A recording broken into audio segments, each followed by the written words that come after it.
Chapter 28 of The Seventh Most Important Thing. Later on, Arthur couldn't remember everything that happened. It was like the night his dad died. He could only recall certain sights and sounds, the rain on the officer's shoulders, the word instantly. Arthur remembered running over to James Hampton, picking up his broken glasses from the cement floor. He remembered the bitter smell of urine and vomit around him, and he remembered crouching down next to the old man, desperately praying, begging, hoping he was still alive. "Who are you?" Mr. Hampton said, suddenly opening his eyes and scaring the heck out of Arthur. "Arthur Owens," he stammered. The man's dark eyes looked distant and unfocused, as if they didn't actually see Arthur but someone else. "I don't know you," he mumbled. "Tell me where I am, Saint." Arthur swallowed, unsure what to answer. "Your garage," he replied finally. "I'm not a saint," he added. "I'm Arthur Owens, the kid doing the probation sentence for you." He couldn't bring himself to mention the brick.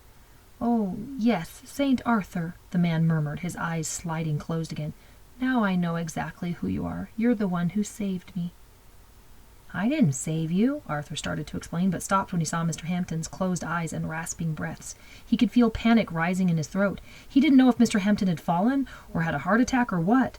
With his face crumpled against the cold cement floor, the old man looked like he was dying. Arthur glanced toward the side door of the garage, desperately hoping someone would arrive. If Mr. Hampton died while he was there, nobody would believe it wasn't his fault. But no one came. Arthur shook the old man's shoulder, begging him to wake up. "Can you hear me, Mr. Hampton? I have to go and get some help for you, okay?" Arthur's panicked voice echoed through the garage, but the man didn't move or answer. At the other end of the room, the dozens of gold and silver wings remained motionless too. Nothing stirred. Arthur felt as if he was about to explode with fear. He was afraid to stay with Mr. Hampton, and he was afraid to leave. He'd already deserted Mr. Hampton once. He'd left him lying alone in a city sidewalk and run away like a coward. If he left to get help, would he look like a coward again? Arthur decided he had to take the chance. He couldn't stay there and watch the guy die. Standing up, he took one last look at the motionless man and ran to get Groovy Jim. The rest of what happened was a blur to Arthur. He remembered bursting into Groovy Jim's shop, shouting things like that probably didn't make much sense about finding Mr. Hampton on the floor and calling the police. He remembered Groovy Jim running up the gravel alley in his slippers with his burly customer following him, and he remembered almost crying with relief when Groovy Jim kneeled down next to Mr. Hampton, and he opened his eyes again. "What happened to you, buddy?" Groovy Jim said, trying to sound calm as he tucked the man's coat tighter around him and patted his arm. "You take a fall and hit your head or something?" "No." Mr. Hampton's head moved almost imperceptibly. "I'm ready to go," he whispered. "Go where?" Groovy Jim asked, just to keep him talking, Arthur could tell. "Heaven," replied Mr. Hampton, closing his eyes again. Looking startled, Groovy Jim glanced back at Arthur and his customer.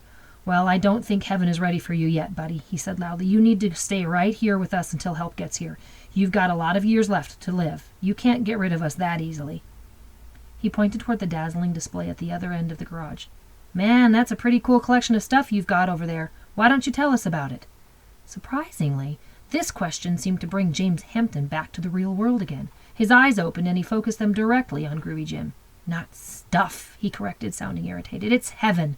St. Arthur and I have been busy building heaven." Groovy Jim's eyes darted toward Arthur, who stared at Hampton uneasily. What in the world was the guy talking about? "I've been helping you collect junk, remember?" he blurted out, as if that might jog Mr. Hampton's memory. "Remember the list of the 7 most important things? Foil, cardboard, glass." He stumbled through the simple list of items he'd been collecting since December. "Exactly," James Hampton said, sliding his gaze slowly toward Arthur. "What else do you think heaven would be made out of?"